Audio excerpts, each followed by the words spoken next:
Nightmares and a sense of foreboding woke him, so Garrett Primross walked to work as dawn broke, hoping the infrequent uneasy feeling of doom was wrong for the first time in his life. In his career as a private investigator, he felt in control.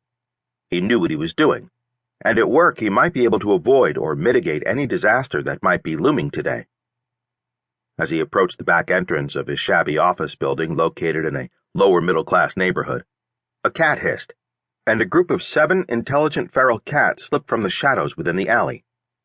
Animals that Garrett used as observers and informants, they were able to become familiar companions to people if they'd wanted.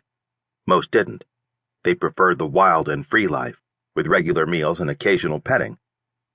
Garrett had contacts within the fox dens and with the rare wild dog. "Garrett!" the current leader of the ragtag band of ferals shouted loudly in Garrett's mind. "I hear you," he broadcast to the group, their milling around slightly decreased. "You promised first thing at office. We get food," Black and White Tom insisted. "I haven't broken that promise," Garrett said. "There is a man on our front stoop. He has big magic flair. He looks like he belongs around here, but he wears clothes that don't smell of him. He wants to talk to you." At a little after dawn, 7 hours before work bell? Not a good sign. "How do you know?" Garrett asked telepathically. "He said your name to the door, but the door was quiet. Then he looked at us and told us, but we ignored him. You can talk to him, but we get our food first." "That's the deal," Garrett agreed, though his curiosity was ruffled. So were the hairs on the nape of his neck that warned of trouble. The young and slinky short-furred black cat slipped around the corner of the building at the end of the alley. "I got close. He did not see me." Maybe not, but if the man had great psi power, flair, Garrett would have bet that the guy had sensed the intelligent animal. "He did not sense me with any of his flair," the cat, also a Tom, insisted. "He smells like rich." Garrett grunted. Probably a nobleman. A spot between his shoulder blades twitched and the damn foreboding increased. Sounded like a man with a problem. A high-class client usually meant a tough problem.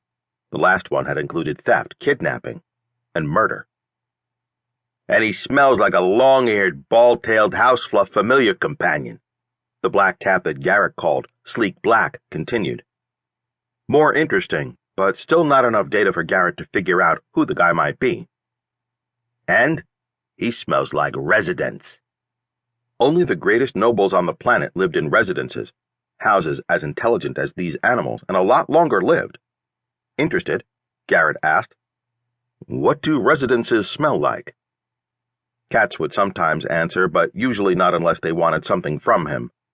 He made it a point to always be in the credit column with intelligent cats, giving them information without expecting payment.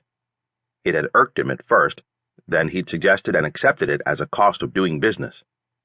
This time, again, there were many replies. "Special housekeeping spells for pee," said the brindled Tom.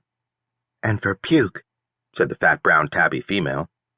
"Thick, rich, no-stop smoke smells for rituals," said the leader, sniffing lustily, as if proving he could. "Expensive incense," Garrett translated. The 25 first families, descendants of the colonists who had funded the trip from Earth, all resided in sentient houses. Garrett ran through the lords mentally, but didn't come up with any reason why a person so powerful would want to hire him. A yowl went up, followed by more. "We get our food!" Garrett winced. "Fine," he yelled back at them telepathically. "Stop that caterwauling, now!" They did, having learned by experience that when he gave such an order, the consequences of disobedience could be major. Like a delay in being fed. Now they ringed his feet, staring up at him, narrow-eyed. He said, "I will feed you in the back courtyard." Then he'd see if he could come up from behind the nobleman and check him out, begin the conversation on his terms, and whip his inner dread into shape, get control of the problem from the start. Quiet, the cats trotted after his own soft-footed prowl to the back entrance of the office building. The area was paved with flagstones as old as the building in the optimistic hope that the tenants would have gliders to park. No one who rented in the building was wealthy enough to do so.